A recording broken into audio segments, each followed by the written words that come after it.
Bonjour tout le monde et bienvenue pour un nouvel épisode des Indiscrets sur le média, votre rendez-vous hebdomadaire politique avec Nils.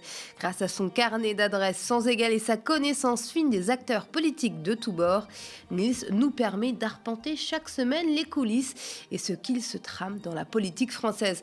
En bref, il va chasser les indiscrétions pour nous et il faut l'avouer, c'est un plaisir bien coupable. Une émission permise, on le rappelle, grâce à votre soutien.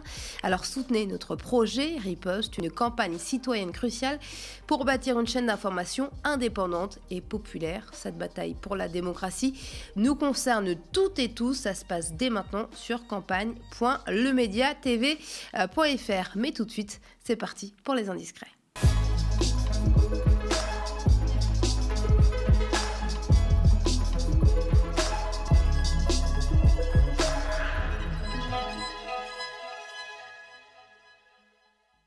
Au sommaire, cette semaine, Sarkozy condamné et Marine Le Pen se sent en danger. C'est le choc dans la classe politique française, vous l'aurez compris, après la condamnation sévère de l'ancien président à 5 ans de prison. Et curieusement, très curieusement, vous allez le voir, c'est la patronne du RN qui se montre la plus combative pour défendre Nicolas Sarkozy. Alors que cache ce zèle ?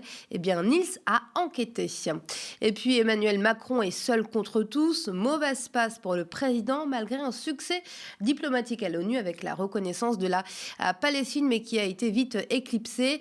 Le chef de l'État voit ses anciens soutiens tenter de le poignarder dans le dos. Bah oui, 2027 approche à grands pas. Bonjour Nils. Salut Amira, salut à toutes et à tous. Est-ce que tu vas bien aujourd'hui ? Très bien, je te remercie. Mieux que Nicolas Sarkozy en tout cas. En tout cas, il n'y a pas de mal. Je l'ai dit, il va aller en prison à part... Coup de théâtre. Voilà, coup de théâtre, mais normalement, il devrait aller derrière les barreaux, on le verra dans quelques temps. Et c'est une première pour un ancien président, et on peut le dire, ça fait beaucoup de bruit. Ah oui, on en a parlé hier soir largement sur le média. Les chaînes d'infos en continu aussi, elles ont consacré leur titre à la condamnation de l'ancien président. Il est très choqué. Avec des biais parfois un peu voyants, comme sur CNews par exemple, on avait un peu l'impression que Pascal Praud et ses petits camarades d'extrême droite étaient en deuil. Regardez, tiens. Ce soir, les vociférations de joie de la gauche sont obscènes, elles donnent la nausée, heureusement. On sait que la révolution mange ses enfants. Le seul pouvoir qui existe aujourd'hui et qui a une étendue, si j'ose dire, un pouvoir absolument énorme, c'est le pouvoir judiciaire qui, grisé par son statut, fait ce qu'il veut. On n'a rien trouvé, c'est le tribunal qui le dit, c'est pas moi. Bon. L'application de l'exécution provisoire, elle est faite, je vous le disais, pour des braqueurs, des dealers, tous ceux qui ont la possibilité, et en tout cas l'extrême envie de se sauver. Bon, Nicolas Sarkozy, il ne va pas se sauver, il ne va pas traverser... Il a dit hier, tout le monde sait où j'habite. Il ne va pas traverser la Manche à la nage. Bon. Et donc cette histoire de mandat de dépôt entre la première et la deuxième instance, comme si le président Sarkozy allait se sauver, ou comme s'il allait récidiver, parce que c'est ça la règle. Je trouve que c'est une décision qui condamne la France en réalité, qui condamne l'ensemble des Français. Et le doute plane désormais pour tous les Français. Vous pourrez demain aller en prison, sans preuve, mais pour une intention. Remarquez, ce n'était pas beaucoup mieux sur les autres chaînes d'infos, notamment sur France Info. Pourtant, le service public, regardez ça. On a quand même un quasi blanchiment de Nicolas Sarkozy aujourd'hui, parce que finalement, sur toutes les qualifications, je relis quand même, association de malfaiteurs, il est reconnu coupable, mais financement illégal de campagne électorale, donc effectivement, on a Claude Guéant, mais on n'a pas Nicolas Sarkozy, il était relaxé. Parce qu'on considère qu'il n'était pas au courant. Voilà, corruption passive, relaxée, recette de détournement de fonds publics, relaxée. Donc ça signifie, en d'autres termes, que l'accusation d'avoir bénéficié pour sa campagne d'argent public libyen qui aurait été détournée par le régime de Kadhafi, c'est faux. C'est-à-dire qu'ils n'avaient pas connaissance, voilà ce qu'ils disent. Ils disent également qu'il n'y a pas de preuve de versement personnel et que les juges estiment qu'il a participé à une organisation structurée destinée à obtenir financement illégal de campagne. Là encore, il est considéré, comme coupable. Mais le reste, il est considéré comme totalement blanchi. Voilà, pour la petite histoire, eh bien, l'avocate qui s'exprime, Amira, qui blanchit quasiment Sarkozy, est l'une des candidates à l'UMP aux législatives passées. Ce que la chaîne ne précise pas, pourquoi se gêner? Sur RTL, les prises de parole parfois problématiques se sont enchaînées. Cette fois, c'est son éditrice, Isabelle Saporta, qui est venue au secours de l'ancien président. Regardez. Moi, il se trouve que je connais donc très bien C'est pour Nicolas ça que je me tourne Sarkozy, vers vous. Je l'ai vu il y a 2 jours. Et c'est vrai que c'est quelqu'un qui est d'une compatibilité. Je crois qu'on ne peut pas s'imaginer ce que c'est, en fait. Et donc, moi, c'était assez amusant, d'ailleurs, parce que j'étais sur une autre chaîne, sur LCI, pour ne pas la nommer, au moment de la sortie du procès. Et j'ai dit, méfiez-vous, il va parler. Et tout le monde me dit, il ne parle jamais. Je me dis, si, là, il va parler. Et forcément, il parlera. Et si vous voulez, il y a quelque chose d'un peu d'Edmond Dantès. Enfin, c'est le comte de Monte Cristo. Moi, je pense qu'ils lui ont fait un cadeau parce que c'était déjà un personnage politique incroyable et ça devient un personnage romanesque incroyable. Et donc, si vous voulez, quand on connaît l'animal politique qui est Sarkozy, je veux dire, là, il va remonter sur le ring, il va se battre, il va rien lâcher.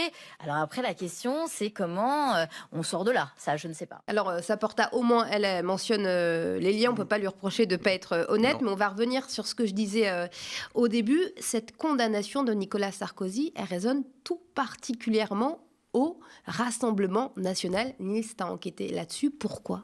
Et parce que Marine Le Pen a bien conscience que cette condamnation à de la prison pour Nicolas Sarkozy percute sa propre situation. Sarko ne verra pas son incarcération suspendue malgré l'appel qu'il a interjeté immédiatement. Et c'est précisément ce que redoute la patronne des députés RN. On rappelle qu'elle a été condamnée en première instance à de l'inéligibilité, j'ai réussi à le dire, avec exécution provisoire. Elle ne peut pour l'heure donc pas se présenter à quelques élections que ce soit, et surtout pas à des législatives anticipées qui pourraient arriver rapidement si Sébastien Lecornu ne réussit pas à former un gouvernement. On en a parlé dans les dernières émissions, ou s'il est censuré, on en parlait aussi la semaine dernière. Autant vous dire que l'ambiance n'était pas à la fête au RN hier. C'est pas bon pour Marine Le Pen, c'est ce que m'a confié une source au RN. On comprend mieux pourquoi elle a volé au secours de Sarko, la première, avec notamment cette déclaration sur X. Au-delà de la personne de l'ancien président Nicolas Sarkozy, la négation du double degré de juridiction par la voie de la généralisation de l'exécution provisoire par certaines juridictions représente un grand danger au regard des grands principes de notre droit, au premier rang desquels se trouve la présomption d'innocence. Alors, un message un peu technique quand même de la part de Marine Le Pen qui fut avocate, mais pour résumer, elle lie son propre cas en fait à celui de l'ex-chef de l'État, lequel effectivement risque fort d'aller en prison malgré l'appel effectivement qu'il a interjeté. Bon, en gros, elle le défend pour se défendre elle-même, finalement. Exactement, et d'ailleurs, elle en a remis une couche hier soir, c'était sur LCI, puisqu'elle s'est empressée de participer au direct face à Darius Rochebin. Regardez. Est-ce que ça vous rend inquiète pour votre appel ? Ils ne sont pas très bien disposés. Non, mais ça me rend inquiète pour mon pays, vous voyez. Ça me rend inquiète pour mon pays. Ça, c'est autre chose. Mais pour votre appel, visiblement, ils n'ont pas peur. Ils n'ont pas peur des effets politiques. Encore une fois, Toro a raison. Si visiblement, ça se présente mal pour vous-même. Mais non, mais mon cas personnel n'a aucun intérêt dans cette affaire. Ça a une importance, y compris pour la prochaine présidentielle. Non, mais mon cas personnel... Oui, mais en réalité, ce sont les Français qui sont attaqués au travers de la décision qui me frappe. C'est-à-dire que le tribunal dit... Je sais que vous allez faire appel, mais il n'est pas question que le fait que vous fassiez appel vous permette de vous présenter. Enfin, c'est quand même assez ahurissant comme démarche. Et donc, ils font fi, encore une fois, du double degré de juridiction. Mais madame, pardon, vous n'allez pas changer les juges, madame Le Pen. Vous n'allez pas changer les juges. Ils sont là, ils sont installés. De toute façon, qu'est-ce que vous allez faire ? Permettez-moi de vous rappeler une chose. Non, mais je ne vais pas changer. Vous avez raison, permettez-moi une chose. Je peux attirer l'attention de nos compatriotes sur la gravité de la situation. Parce que quand la présomption d'innocence n'existe plus, quand le double degré de juridiction n'existe plus, ceux qui ont l'état de droit à la bouche matin, midi et soir, et à juste titre, parce que l'état de droit, c'est ce qui protège précisément les justiciables par rapport à l'arbitraire. Bon, eh bien, quand l'arbitraire se met en place, oui, il y a toutes les raisons d'être extrêmement inquiets. Voilà, et ce matin, ces lieutenants, comme Sébastien Chenu, se sont chargés de diffuser le message dans une touchante unanimité. Regardez. Le législateur, mais là en l'occurrence la juridiction, dit de l'exécution provisoire que c'était une mesure, en l'occurrence, justifiée et indispensable pour l'exemplarité des élus. Est-ce qu'il n'y a pas cette question, la question de l'exemplarité? Oui, mais alors je vais vous dire, moi je suis toujours hostile à l'idée de dire tous pourris. Moi, je crois que dans le monde politique, il y a beaucoup de gens honnêtes, quels que soient les bords politiques, beaucoup de gens qui font très bien leur travail, beaucoup de gens qui donnent beaucoup de leur temps, et beaucoup de gens qui essayent de faire progresser leurs idées avec constance et honnêteté. Et puis, il y a des gens qui, Jérôme Cahuzac en faisait partie, sont capables de mentir devant la représentation nationale et de ruiner le travail que font les autres. Ça, une fois qu'on a posé ça, c'est-à-dire que oui, effectivement, en politique, il y a des brebis galeuses, comme il y en a dans toutes les strates de la société. Mais une fois qu'on a posé ça, la question du droit, de l'exécution provisoire se pose parce qu'on voit qu'elle est utilisée comme un outil par certains magistrats politisés, certains magistrats qui veulent régler des comptes pour effectivement se payer des politiques. Payer des politiques, oui. J'imagine aussi que vous anticipez la décision qui devra être rendue dans le procès de Marine Le Pen. Donc quand on comprend les liens entre Marine Le Pen et Emmanuel Macron, du coup on comprend mieux ceux avec Bardella. On le rappelle, il l'a rencontré, c'était juillet dernier, il me semble. Oui, c'est ça, c'était une rencontre en tête-à-tête qui s'est faite à l'invitation de l'ex-président. C'est en tout cas ce qu'a expliqué son entourage par la suite. Les deux hommes ont évoqué l'avenir de la France au cours d'un entretien chaleureux et courtois, je cite. C'est ce qu'expliquait un proche de Bardella au Figaro. Et quelque temps auparavant, Nicolas Sarkozy avait aussi reçu Sébastien Chenu, vice-président de GRN, l'autre bras droit de Marine Le Pen à l'Assemblée qu'on a vu tout à l'heure dans la vidéo et qui avait été membre de l'UMP jusqu'en 2014, dis donc. Alors, il faut le dire, il y en a beaucoup aujourd'hui au sein du RN qui ont été encartés à LR, et les plus anciens, pour pas dire les plus âgés, ont même été encartés à l'UMP finalement. Absolument, et il y a eu des transfuges, c'est le cas de Sébastien Chenu par exemple, qui a été vice-président à l'UMP, mais aussi de Frédéric Falcon, 39 ans, désormais député RN de l'Aude. Il était à l'UMP jusqu'en 2014, après avoir milité au syndicat étudiant très à droite, l'UNI. Il a été l'un des rares élus RN à réagir de lui-même à la condamnation de Sarko. Je cite, la justice a saboté la campagne de François Fillon en 2017, veut interférer dans celle de 2027 en empêchant Marine Le Pen et se venge de Nicolas Sarkozy en le mettant en prison. Bref, tu l'as compris, vous l'avez compris, sortez les violons, c'est l'union des droites contre la justice, ce que cherche à faire notamment Marine Le Pen depuis plus de 20 ans. Du coup, les déclarations virent au grand n'importe quoi pour tenter de défendre l'indéfendable. Écoutez par exemple Lydia Guérou, son ancienne porte-parole à Nicolas Sarkozy, c'était hier. Je suis scandalisée pour l'ami qu'est Nicolas Sarkozy, je suis scandalisée parce que c'est un président de la République. C'est un homme qui a dévoué sa vie pour le pays. Je suis scandalisée pour l'image aussi de notre pays. Et je trouve que dans cette décision, certes, on applique la loi, mais on l'applique avec beaucoup de zèle. C'est la première fois depuis Pétain qu'on retire la Légion d'honneur à un président de la République. C'est la première fois depuis Pétain qu'un président de la République va être incarcéré. Donc au-delà de l'humiliation, moi j'ai le sentiment qu'il y a une volonté de vouloir achever Nicolas Sarkozy et de le mettre à terre, mais c'est bien mal le connaître. Aujourd'hui, j'ai honte. Voilà, et puis dans un mouvement un peu unanime, la Sarkozy est ressortie de son cercueil et BFM notamment a exhumé une ancienne politicienne que l'on pensait définitivement à la retraite. Regardez. Je suis profondément triste. Très triste parce que j'ai beaucoup apprécié Nicolas Sarkozy dans la période où j'ai travaillé avec lui directement. Il a fait des bêtises, comme beaucoup. Mais ce que je crois profondément, c'est que Nicolas Sarkozy est honnête. Je le crois profondément. Et au-delà de Donc vous ce le croyez jugement... innocent. Pardon ? Donc vous le croyez innocent dans cette affaire. Écoutez, a priori, il n'y a pas de preuves tangibles encore qui sont trouvées. Je demande à tous les Français de le soutenir et de soutenir sa famille et de soutenir ceux qui sont à côté de lui. Je pense à Claude Guéant, bien sûr, pour lequel j'ai un très grand respect aussi. Christine Boutin, ça fait tellement longtemps qu'on n'a pas entendu parler d'elle. Coucou Christine, voilà, retraitée de la politique depuis 8 ans. On pensait être débarrassé de ses propos homophobes, de ses saillies très à droite. Eh bien, pas du tout. Christine est ressortie de sa naphtaline pour évangéliser les foules sur Nicolas Sarkozy. Bon, si sœur Christine le dit honnête, on rappelle qu'elle a été conseillère pontificale au Vatican, c'est pas n'importe quoi. Comment ne pas la croire ? Alors je pense qu'on ne va pas échapper à un grand plan de com dans les prochaines semaines pour sauver le condamné Sarkozy. Vous pouvez y compter, probablement une grande couverture dans Match, une émission spéciale sur LCI ou France 5, peut-être un petit passage dans C'est à vous, un album spécial de Carla Bruni, pourquoi pas. Déjà un petit indice, regardez la manière dont Best Image, l'agence de Mimi Marchand, a filmé les Sarkozy à la sortie du tribunal, avec évidemment une petite musique pour appuyer sur le pathos.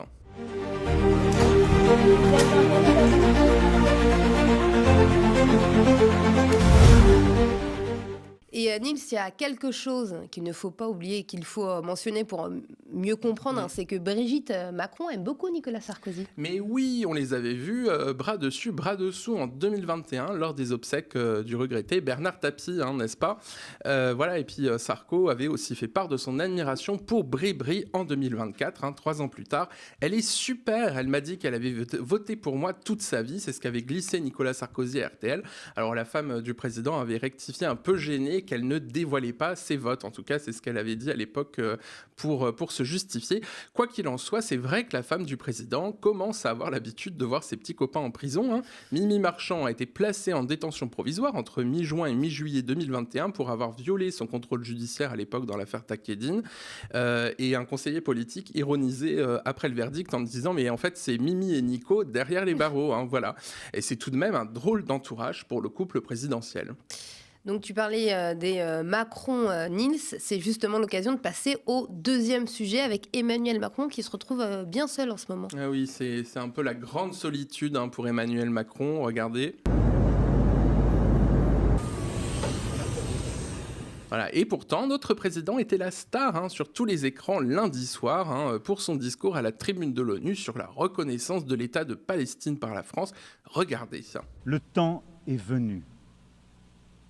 C'est pourquoi, fidèle à l'engagement historique de mon pays au Proche-Orient, pour la paix entre le peuple israélien et le peuple palestinien, je déclare que la France reconnaît aujourd'hui l'État de Palestine.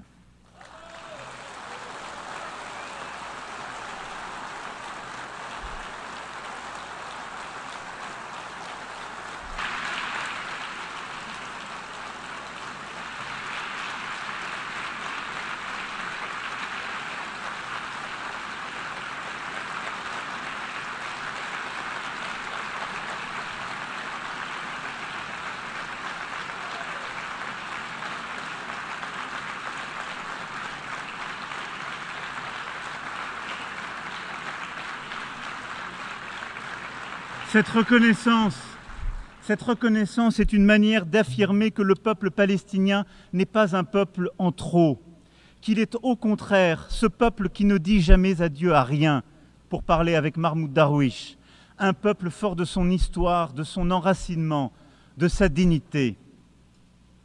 Et la reconnaissance des droits légitimes du peuple palestinien n'enlève rien aux droits du peuple israélien, que la France a soutenu dès le premier jour, et au respect desquels elle n'est pas moins attachée, précisément car nous sommes convaincus que cette reconnaissance est la solution qui seule permettra la paix pour Israël. On sent que le président savoure chaque minute passée à New York. On l'a vu ainsi déambuler autour de l'ONU, même s'il a été bloqué par le cortège de Trump. I'm sorry, President, I'm really sorry. It's just that everything's in frozen right now. There's a motorcade coming right now. I'm sorry. Guess what? I'm waiting the street because everything is frozen for you.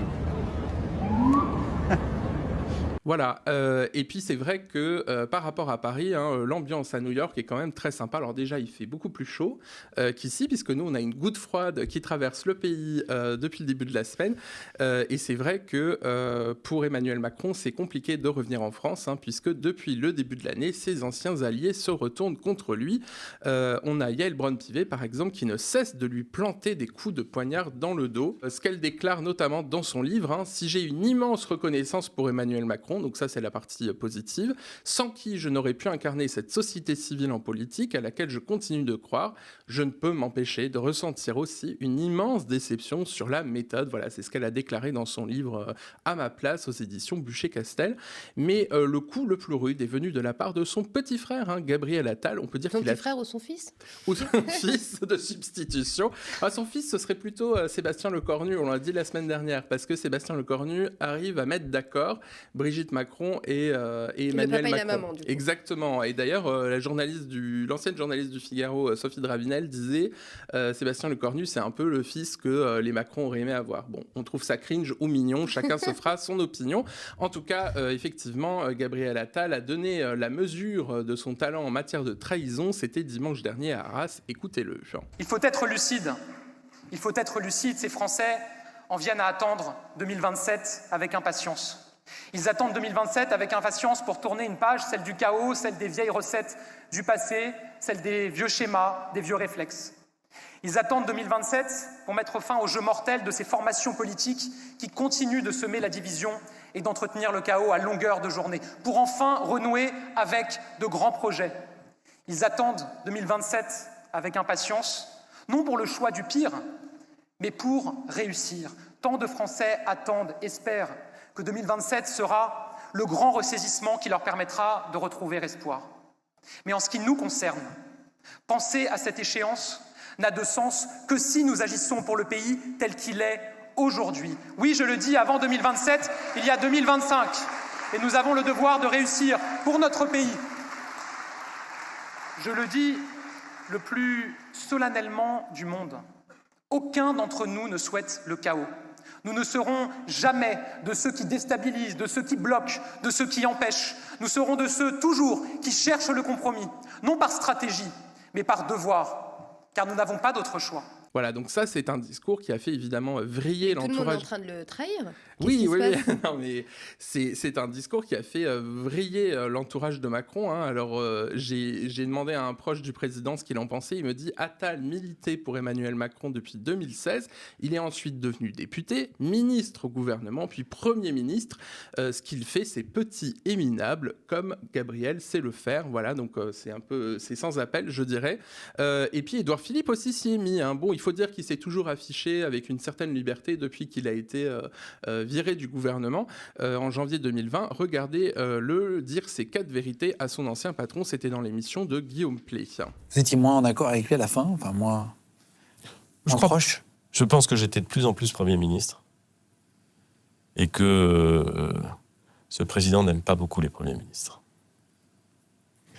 Et il n'a pas envie d'un Premier ministre qui prend beaucoup d'espace.